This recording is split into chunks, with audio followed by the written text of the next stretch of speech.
namni gatii namaa hin beekne nama ajjeesa.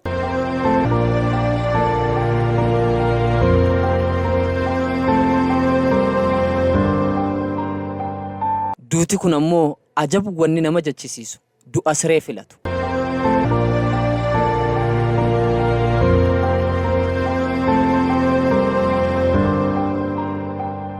Namni maaliif du'a? Nama gatii namaa hin beekneetu nama ajjeesa. Hospitaala tokkotti dhukkubsattoonni siree tokko irratti dhukkubsatanii ciisan.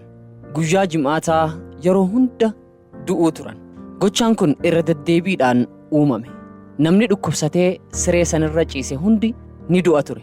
Taateen kun hoggantoota hospitaalichaa, ogeessota fayyaa, hojjettoota hawaasa naannichaatti yaaddoo cimaa uumuu eegale. Akkuma barame dhukkubsataan tokko siree kanarra ciisee wal'aansa fudhachaa ture. Inni waa'ee siree kanaa, waa'ee namoonni bakka kanarra ciisan du'uu waan beekuun qabu. Guyyaan Jimaataa ammaas ga'ee sa'aatii lakkaawwachaa jira.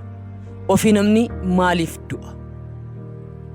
Du'a sana duuba namatu jira moo Rabbi yookaan ammoo seexana? Gaaffii nama hundaa ture. Sa'aatiin ga'aa jira. Duuti dhufaa jira. Duuti kun ammoo ajabu wanni nama jechisiisu du'a siree filatu. Ogeessonni namoonni naannoo sanitti dhiyaatanii waan dhufu eegaa jiru.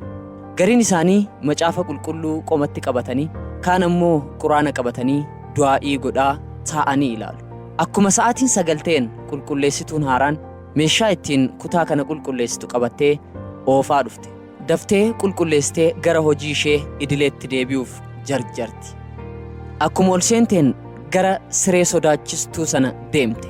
Namoonni foddaarra dhaabbatanii waan dhufu jiru ilaalaa jiran. Akkuma siree kana bira geesseen sokkeetti ibsaa maashinii hargansuu sanirraa buqqistee kan maashinii ittiin qulqulleessitutti kaawwatte. Hojii ishee itti fufte.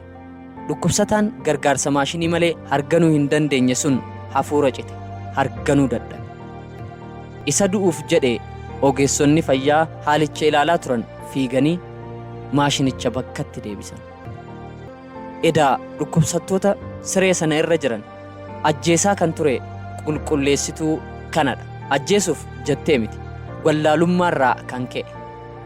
Maaliif du'an? Gaaffii jettuuf deebiin argame. Waaqaa miti, seexanaas miti, nama ture.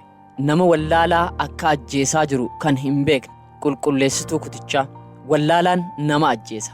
Kan akka wallaalummaa dhala namaa ajjeesu hin jiru.